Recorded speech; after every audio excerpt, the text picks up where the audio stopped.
ప్రత్యేక హోదాకి బదులుగా ప్రత్యేక ప్యాకేజీ అప్పట్లో ప్రభుత్వం ప్రకటించింది, మోడీ సర్కార్ ప్రకటించింది, అది అంగీకరించింది రాష్ట్ర ప్రభుత్వం, చంద్రబాబు ప్రభుత్వం.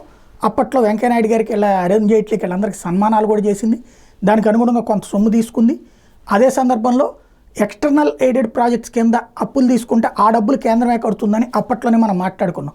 అయితే వీళ్ళకి ఇద్దరికి అడ్డం తిరిగాక అబ్బాయి 5 పైసలు ఇవ్వలేదు, పైసా ఇవ్వకుండా వేధించాడంటూ చంద్రబాబు మాట్లాడడం, ఆ తర్వాతన వైఎస్ఆర్ కాంగ్రెస్ పార్టీ వాళ్ళు దాన్ని హైలైట్ చేయడం, ఇదంతా సాగింది.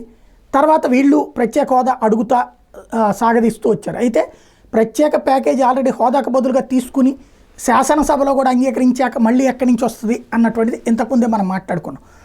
ఇప్పుడు ఆ ప్రత్యేక హోదా కిందన బదులుగా ఆంధ్రప్రదేశ్కి 35,491 కోట్లు ఇచ్చాము.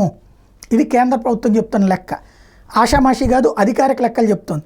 విభజన వల్ల నష్టపోయిన ఆంధ్రప్రదేశ్కి గత 10 ఏళ్లలో ప్రత్యేక ప్యాకేజీ కింద 35,491 కోట్లు ఇచ్చినట్టు చెప్పింది ఒక ఆర్టీఐ కార్యకర్తకి సమాధానంగా. ఈ 10 ఏళ్లలో ఈఏపీ ప్రాజెక్టులు అంటే ఎక్స్టర్నల్ ఎయిడెడ్ ప్రాజెక్ట్స్ కింద లోన్ తీసుకుంటే వాటి వడ్డీ కింద 15 కోట్ల రూపాయలు కేంద్రం కట్టింది.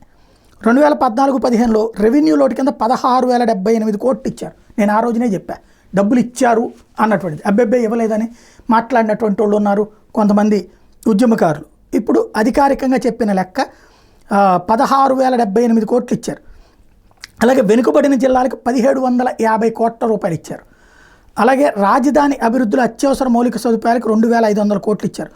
పోలవరానికి 15,147 కోట్లు. అయితే ఇది వాస్తవంగా ఈ ప్యాకేజీలో రాదు, దాన్ని దీంట్లో కలిపేస్తున్నట్టుగా చెప్పుకొచ్చింది. ఇందులో కేంద్ర ప్రభుత్వం డ్రామటైజేషన్ ఉంది.